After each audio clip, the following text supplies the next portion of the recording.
Okay, so welcome again, David Nixon, Associate Pastor at Carrubbers in Edinburgh in Scotland. Is that right? That's right, Wesley. Yeah, that is really cool. And I was reading a little bit in another interview you gave on Solus um, that you had also studied law, and Yes. and this is really interesting to me, the conjunction of your background in religious education, in in service of that kind, in the law, and then this other piece, which is the reason that I found you, is because I was looking for, where are people talking about Philip Pullman? And so I'd love to hear you just kind of give a little bit of background about how you connect with all of those different elements and how they connect with your interest in Philip Pullman. Wesley, I think not enough people have been talking about Philip Pullman. When I wrote those articles a number of years ago, it was really feeling there was a bit of a void. I was wishing that people were writing more stuff that I was wanting to think about and talk about. I think law, there's part of my brain which is very rational, very logical, likes argument and reason. But there's another part of me as well which is very imaginative, that grew up with science fiction, grew up reading Philip Pullman, his work, C.S. Lewis, J.R.R. Tolkien. Mm. Um, and so those two parts of my brain come together. One of my great heroes is C.S. Lewis, and he described his own journey intellectually and also spiritually as being these two parts of his brain, his reason and his imagination, and they seem to be in conflict with each other until he found the bridge that joined them together in the Christian faith. Ah, okay. So yeah, as you're talking about that, I'm picturing the work of Ian McGilchrist, where he talks Mm, about the different hemispheres of the brain and builds a whole kind of architecture out from that of the importance of the right side of the brain, or yeah, this more um, uh, open to experience, more imaginative, and perhaps we could maybe jump into then your interest in Philip Goff as well. So mm, that was another recommendation that you sent me, um, where his understanding of an account for consciousness that is scientific and persuasive and accounts for his own experience of consciousness is what he calls panpsychism. And so how did you run across him? Is that because of your interest in the imagination, or is that because of your work with apologetics, or some combination? I think I stumbled across that online shortly after the Book of Dust, The Secret Commonwealth came out. Mm. That's Philip Pullman's second book in the Book of Dust trilogy. And I remember reading that book and thinking to myself, what is going on here? What and I wanted to try and understand better what he was trying to represent. What is the secret commonwealth? What is going on here? That's the title comes from an old Scottish writer, actually an old church minister, Robert Yeah. Kirk, The Secret Commonwealth. But how does this tie into Pullman's interest in dust and what all that was about in the first trilogy? And I Yeah. came across a discussion at Blackwell's bookshop between Philip Goff, who is this university professor, University of Durham, interested in consciousness, and a conversation with Philip Pullman, where Pullman is saying, I was reading your book. I love your book because everything I've been writing about for 25 years, you're talking about. I'm like, so I need to read your book, Philip Yes. Goff. So I got that to read that. And Goff is trying to engage with what's been known as the hard problem of consciousness. And the philosopher David Chalmers famously said this: how do we explain how the water of brain activity is transformed into the wine of consciousness, personal subjective experience? And it's called the hard problem because it's virtually insurmountable if you begin with a materialistic worldview. If you believe that ultimately everything is atoms in motion, it's very hard to then account for how you can get physical process, the movement of atoms and electrical signals in our brains, how that then translates into our lived subjective experience of consciousness. Yeah. Um, but Goff proposes a solution to it, which is an old philosophy called panpsychism. It's probably somewhat related in some way to Eastern beliefs about pantheistic worldview, that all of reality is in some way divine. Panpsychism believes that Yes, matter is the ultimate nature of things. It's just that matter also has another property beyond electrical charge or mass. It also has the property of consciousness. So all material things are to some degree conscious. Consciousness is not just inside our heads; it's also around us Yes. in other things. Not in the same way as it isn't it to us, but at some level. Do you find that persuasive? Do you feel like it is um, a convincing or a even a particularly applicable account to what Pullman is up to in the Book of Dust? Well, there's two things there. One, do I find it persuasive personally? And then is it applicable to what Pullman's doing? Yeah. If we start with the second one, yes, it is. It's what Pullman's doing. It Okay. explains to me what was going on through the first three books of his Dark Materials. What was dust? This thing that everyone's afraid of, and how dust works, and how the angels form out of dust, Yeah. and how then the authority, this false god figure who the magisterium serve, this first angel to evolve out of dust, where all that comes from. It goes back to Bertrand Russell. He was quite a famous British philosopher Yes. and was an early panpsychist.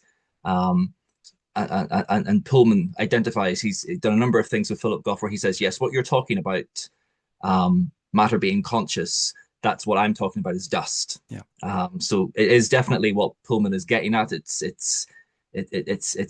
his personal philosophy, it seems to me. Am I persuaded by it? No, I'm not. I think that it's trying to account for something, consciousness. It's also trying to fill a gap that we feel in the world, which is a sense of enchantment and wonder. Hmm. Um, but I don't think it's the right solution. I think there's another solution to it, which isn't panpsychism. Everything is conscious, but rather that human beings, we are conscious because we've been created in the image of a God who is himself mind and conscious and personal, and we've been made for a relationship with him. And he's filled this world with wonder, and that's what we appreciate and see around us. Yeah, that strikes me as the other major writer in this field that you cite was Sharon Dirckx. Is that Mm, right? And that's sort of her whole take on things. To go to the panpsychist side of things is to um, lose hold of a more sort of underlying coherence of the world, which is that it's a shaped world, a made world, a created world, right? mm, And that's, I think, the part of the piece that I see is missing from Goff's account that is present in Pullman's, this idea of intentionality.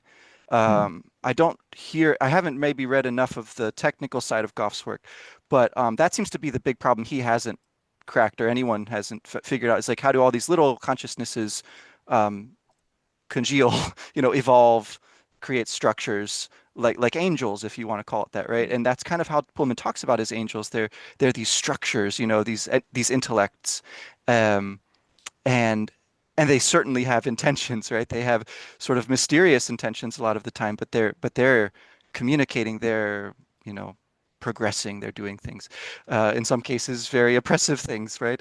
And I think he's right about that too.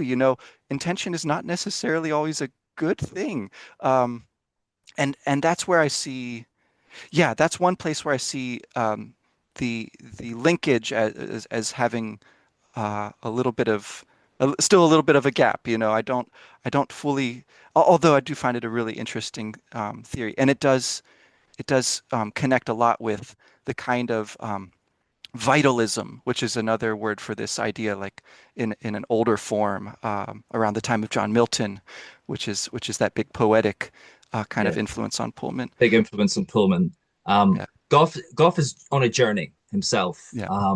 Today, Philip Goff would describe himself as being an unorthodox Christian now. He wasn't that when I first met him 6 years ago and read his first book, but he's moved more in that direction. Ah, Um, his most recent book is What is the Purpose? I just read it over Christmas time, and it's a book that's exploring what he calls cosmic purpose. He looks at the science, okay. the astrophysics, and things, and says we there is clearly cosmic purpose. And he goes through then, well, what is that cosmic purpose? Where does it come from? He goes through several different possibilities to account for it. He's not persuaded by a traditional understanding of God as being that cosmic purpose. He rather personally is more open to an idea of a God who would like everything to be nice and work out well, but is just not powerful enough to save us from suffering and things. So that's what we would call his unorthodox theism, Ah, that okay. So now he is moving in that direction. Interesting. moving that Okay. direction. Yes. Well, so if I could ask, like, what was the response to your series of articles about I'm going to watch his Dark Materials on BBC. I think you should too. And here's these books that they come from. And then you sort of build up to, well, he's really an anti-C.S. Lewis, but I think Mm-hmm. he's just kind of their ships crossing in the night. They're both on a journey, and he's moving in one direction, and Lewis is moving in another. And that's kind of where you land is with this the weight of glory, this great sermon that Lewis delivers. So yeah, so how, what did your circle, people that you interact with, what did they think of those articles, and have you seen kind of a cultural shift in the years since you wrote that? I think it highlighted for me that a lot of people haven't actually engaged a lot with Philip Pullman's work, Mm. um, which I think I was introduced to it by my parents young. So he's been a part of my life for 25 plus years. But a lot of people haven't engaged with him, especially not at this deeper level. Maybe they're Yeah. familiar with the story, but they've never really stopped to think. I remember Philip Pullman first encountering his stuff being quite revolutionary to me.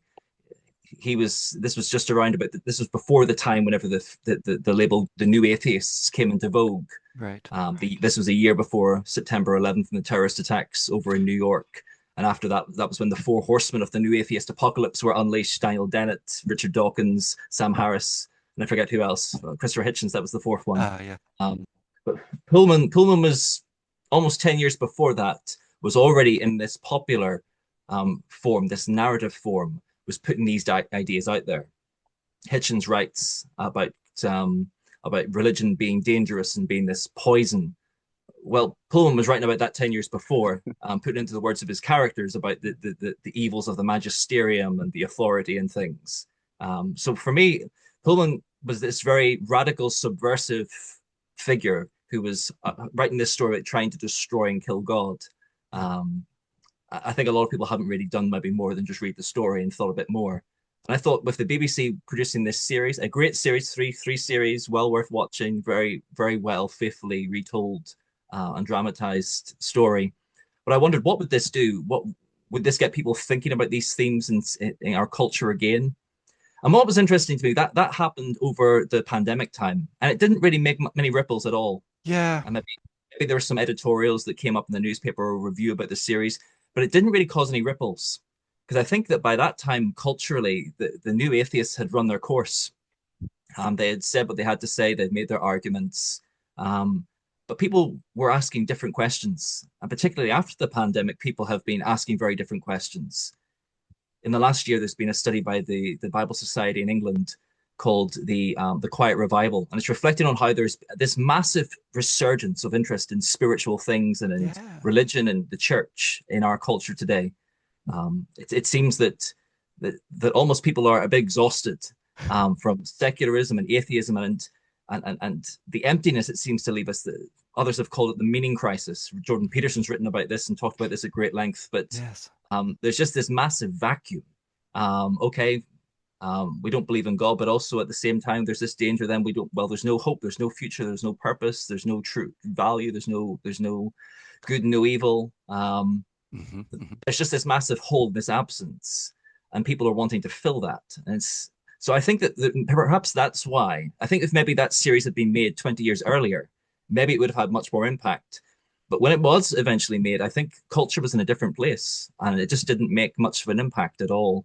And my articles almost were a waste of time in that sense. They weren't necessary. I enjoyed writing them anyway. Yeah, no, I enjoyed reading them, and I wonder, so if you were to pick up where you left off, and now you have the Book of Dust to look at, does that fit into the kinds of revival that's happening? I mean, I feel like Pullman's um, target sort of shifts a bit between the original trilogy and the new one, and it is more of this um, almost nihilistic worldview. I think you even said this in an email back to me, right? That he's targeting rather Mhm. than the church per se. It's there's a series of opponents that he's arrayed this time, and yeah. So what's your take on the new trilogy? How do you feel like it has sat with you?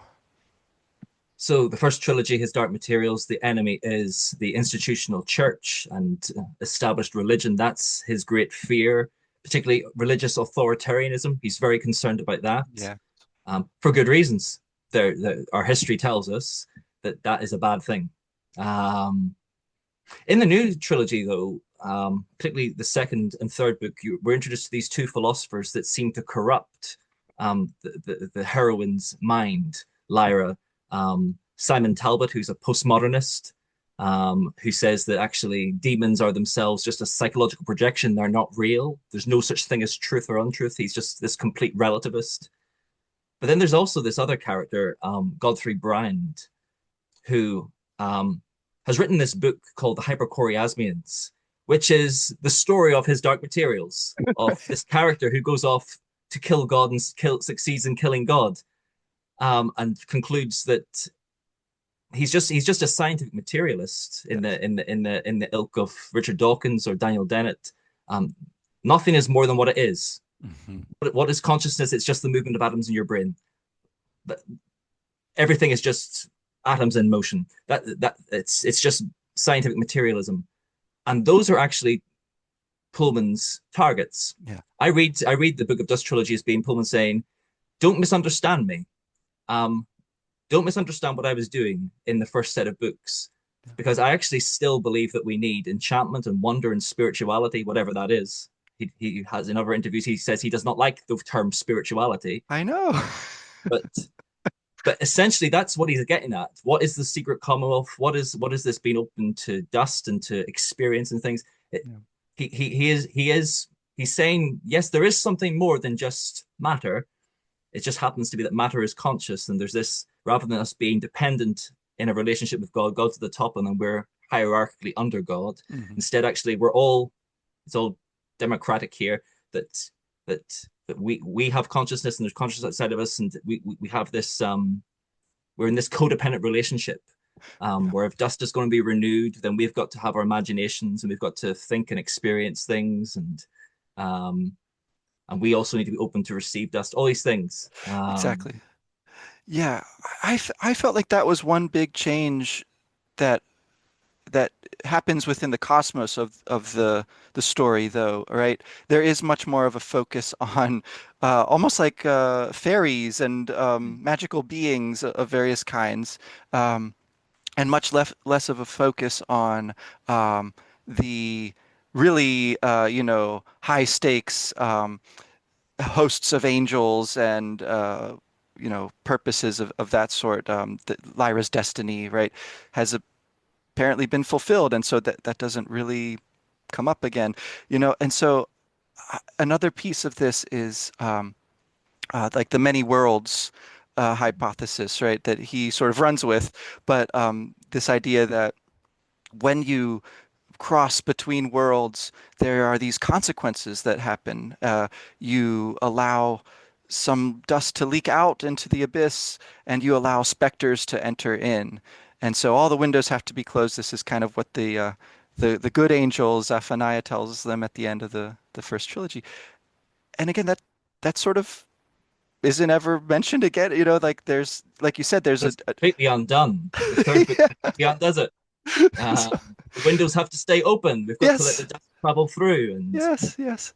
So I was just yeah, kind of befuddled by some of those choices. I agree that in thematic terms, I think what Pullman's up to is pretty clear, but I just don't know quite what we as readers are left with when we try to square the original books with the new ones in some of these almost like mechanical ways, and maybe he's just not as interested in that. But he does like a well-made object, so yeah, so I don't know. Was the second series as fascinating as interesting to you, or do you feel like there's something that's not quite working.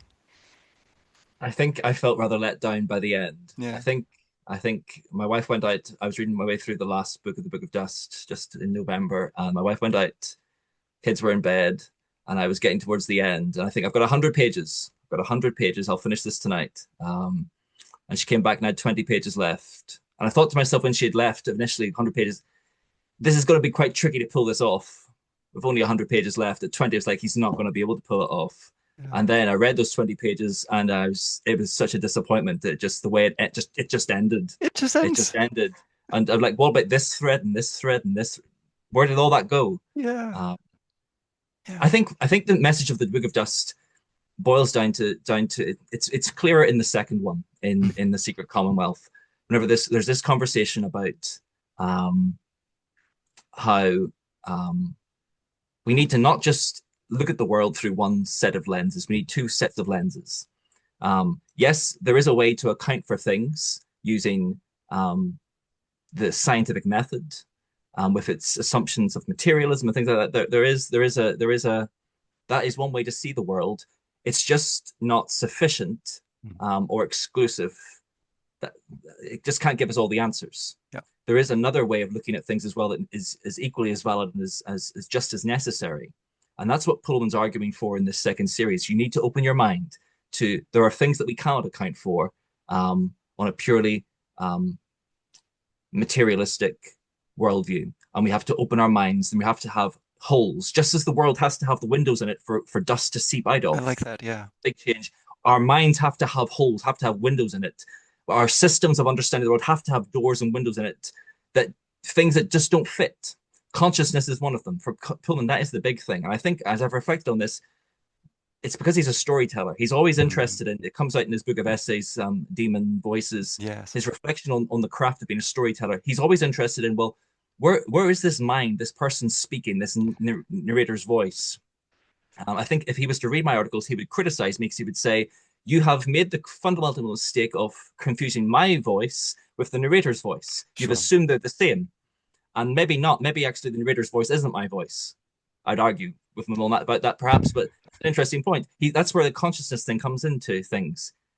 And I'm helped by a Jewish rabbi, Jonathan Sachs, who said he's quite good for seeing these two poles, these two parts of the brain. Again, you've talked earlier about McGilchrist's work on this and the Yeah. Master and Emissary. Yes. Um, but he says that science is all about taking things apart to understand how they work, measuring things. Again, this is what Philip Goff is saying, that Galileo's error was to make mathematics the language of science, because mathematics can only describe how things behave.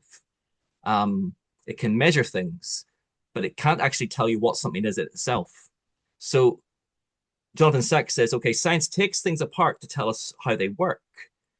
But religion is all about putting things back together again to understand what they mean.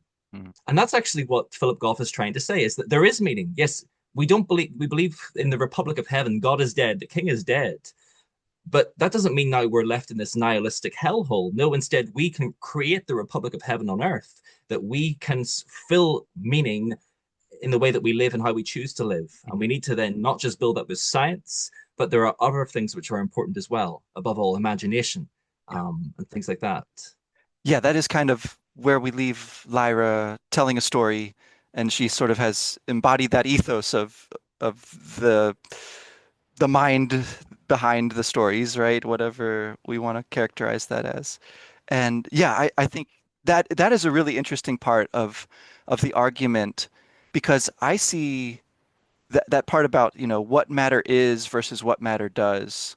You know, um, I see that almost word for word. I think it's in The Subtle Knife. I can't remember exactly, but the shadows are talking to Mary Malone, and they're like, she's like, "What are you? We're matter, but in what we are, matter. In what we do, spirit." And Yes. so it's almost the I think that the idea is the same, but the articulation of it is almost exactly reversed, which I find really interesting, right? And C.S. Goff's, Lewis has an almost exact same quote in uh, the Dawn Treader in one of the Narnia books. He talks about oh, how wow, a star, yes, it's made of fire. That's what it's made of, but that's not what it is. When he's talking about uh, Coriarkin, who's a fallen star, who's this old man wizard thing. that's Um, right.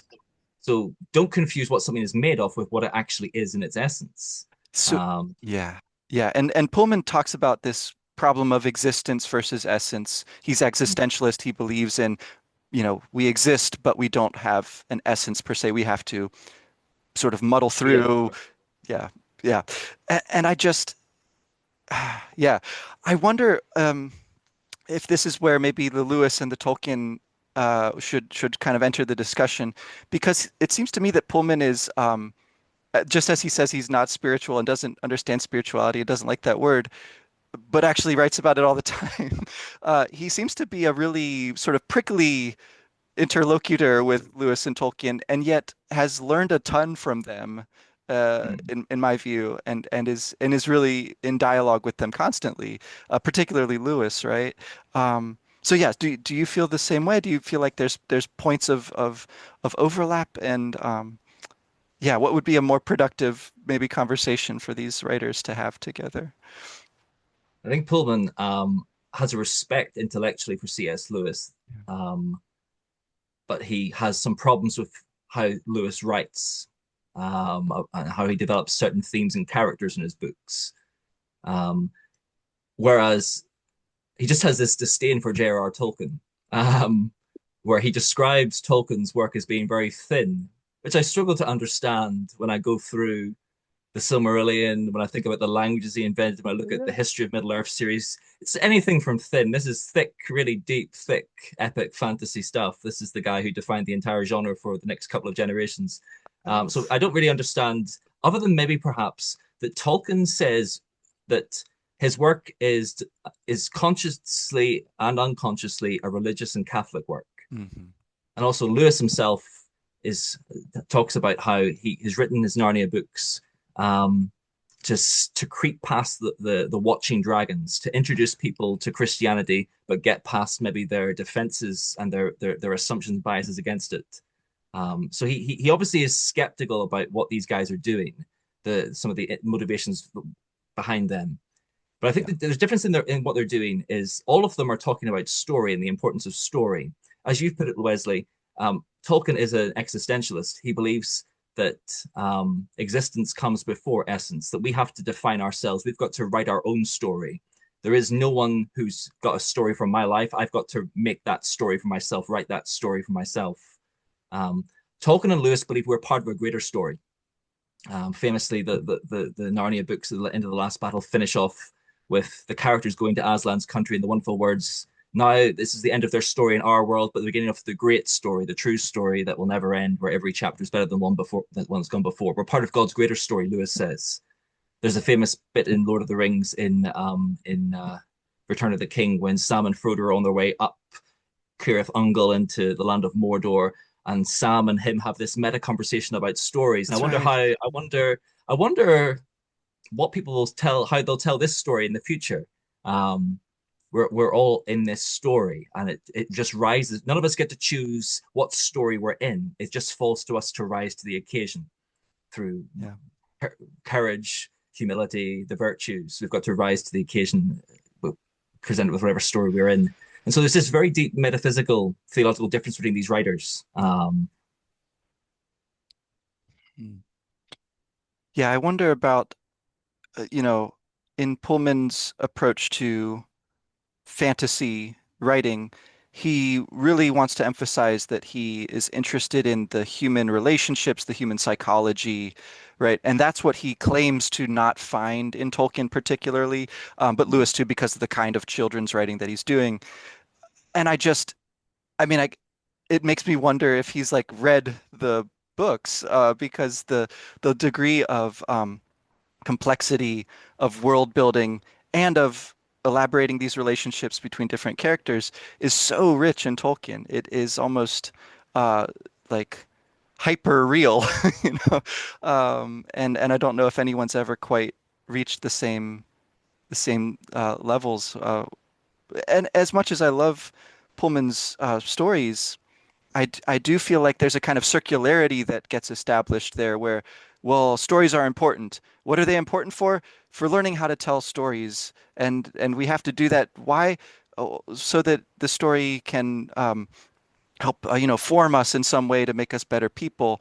But there, yeah, I'm not convinced by the sort of allusions to this Republic of Heaven because in my view, it sort of traps you in a series of pretenders, right? Who be they the magisterium, or we kind of have this like weird economic group that Mm. has formed in the end of the third book, right? That arises, whatever it is. It does seem to me to be human nature that we need some sort of structure, some sort of hierarchy is going to get established. And if we look at all of the various options for that, I agree that democracy seems to be the less evil of all the choices. Um, but to call it a Republic of Heaven seems like a really big stretch. Like I don't see that being built throughout the Book of Dust, and that's where I was really, again, yeah, just sort of confused. Like I thought that was what Lyra was up to, but she has this other problem. She has to reconnect with her imagination, with her demon, before any further, construction work can begin or something like that. And so I feel like we're almost in the same spot with just another series of false idols that have been sort of jousted with, in a quixotic way over the course of these long books, and we're left telling stories and telling stories. And it just seems to me that, yeah, the most beautiful story, the most convincing story remains this old story, this old myth, if you want to call it that, that we were made in the image of God. And I think if we can't sit down and think about that and read about that and engage with it and not sort of dismiss it and create straw men of it, then Pullman still doesn't really get us very far, unfortunately, And so yeah, I agree. It's a lot about how people engage with this work, how people read it. Um, so yeah, so maybe I'd just ask, like, where would you suggest um, starting with somebody who um, has really accepted the materialist worldview and is sort of okay with, science has all the answers, and if they don't have it yet, we'll get there soon. We'll get there eventually. Um, what do you open with when you're doing your ministry? It depends on the person. Mm. Usually, what I'd like to start maybe with people who um, are not on my team, Hmm.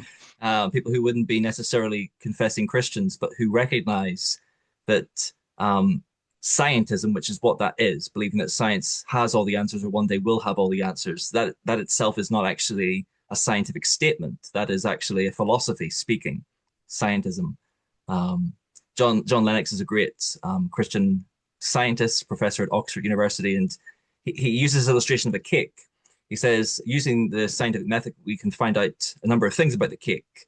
What's in the cake? How was the cake baked? Um, but there's lots of things the scientific method cannot tell us.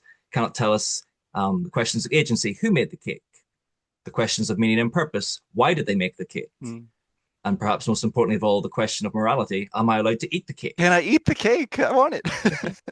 Um, Yeah. there are all sorts of things, there are all sorts of questions, which are actually the driving questions that motivate our literature. Our greatest writers Mm. are all concerned with those sets of questions: the meaning question, the morality question, the goodness question, the love question. And all of these are things that cannot be accounted for satisfactorily on a purely materialistic worldview. And even Pullman agrees. So Yeah. Pullman opened the windows. Yes. Pullman opened the windows and says, you need to pay attention to these things. These things cannot be explained away by science and materialistic philosophy. You've got to just accept them. You've just got to allow them in. But I would then say, well, actually, they are a sign of something more. Ah, right. Yeah, the true These myth. are these are these are what some people have called the signals or the signposts of transcendence. Um, and C.S. Lewis, I wonder, I don't know why Philip Pullman is so attracted intellectually to C.S. Lewis, but C.S. Lewis himself perhaps has a thicker story, a thicker journey. Mm. C.S. Lewis became just an out and out atheist. He had a very, very long journey through his adolescence and his early adult days towards Christianity. He went through all different sorts of philosophies, atheism, agnosticism, occultic stuff, Yeah, yeah, yeah. romanticism, all these different things, until he eventually wound up as a Christian, believing in one a transcendent God, but most importantly, through Tolkien's influence, becoming to realize that in Jesus Christ, the myth became fact. All Right. the old stories became history in Jesus Christ. Um, and so Lewis recognizes that there are different experiences in our life that they point beyond themselves to God. He talks about how if I find in myself a desire that nothing in this world can satisfy, then the only logical explanation was I was made for another world. Um, Yes, I Lewis love that recognizes there's argument all from these desire. Yeah. experience. That's right, the argument from desire. Yeah. But it's also the argument from consciousness. It's the argument from love. It's the argument from meaning and purpose. All these different longings that we have in the human soul that we're born with. Lewis talks about how creatures are not born with desires for these things unless there's a way to satisfy them. We're born with a longing for meaning, for our lives to be part of a bigger story, because there is a bigger story, because we're actually part of God's story. He's the author behind all things, and we've been invited to play our parts in the story. That's what Lewis and Tolkien say. Pullman doesn't have that. Pullman instead has, well, you've got to make the story up. You've got Yes. to become the hero of your own story and build a big story and inspire others to tell their stories. It's not as fulfilling. It's Yeah, and You go it's not ahead. as persuasive ultimately. I think if yeah, yeah, but it is a lot about the disposition to be open to it, which at least he has certainly done in his work, I think. Um, well, okay, I feel like there's more that we could probably talk about here, but we are running out of time. Um, is there anything that you'd like to leave me with leave listeners with as far as sort of next steps that you'd suggest or ideas that you wanted to conclude with that we didn't have time to really dig into? Well, perhaps a reading suggestion. I've never seen Philip Pullman engage with or make any reference to C.S. Lewis's greatest book, which is a book called Till We Have Faces. Ah, yes, yes. This was his last novel that he wrote towards the end of his life. Lewis always described it as his greatest work. Sadly, the selling charts don't agree and the reviewers didn't agree. But I agree with Lewis. It's his greatest work. Um, and it explores a number of things that Pullman's concerned about. Consciousness. Pullman is very critical of how Lewis leaves women, how he develops his women characters in some of his books. And that's fair in that hideous strength. Jane Studdick is a rather one-dimensional character. There are questions to be asked about what he does with Susan at the end of the Narnia books, although I don't think that he's purely leaving her out of heaven because she's discovered her sexuality. I think there's much more going on with Susan, and I think there's hope for Susan that's built into the books. It's just she's going through a bad stretch. Um, there are many other great female strong characters in Narnia, but Lewis's greatest female character is Orwell in Yeah. Till We Have Faces, and this is a book that begins off with a it's an indictment against the gods. It's a complaint against the gods and the way that they have not treated her well, and it's a book of discovery where she comes to learn more about who she is and comes to learn about who God actually is, the God Right. of love, and how that transforms her life for the better, and how they're how all the stories that we tell actually they come true in the one story that became fact, history. Um, it's a fascinating book. It's one you have to read more than once because there's a twist. I won't tell you what Yes. the twist is, but you have to read it more than once. And I think I would love to, if I could set up AI, Philip Pullman AI, and C.S. Lewis AI, and load up their books and get this conversation. I'd love to see what came out because I Okay. think a lot of very interesting things that I'd love to hear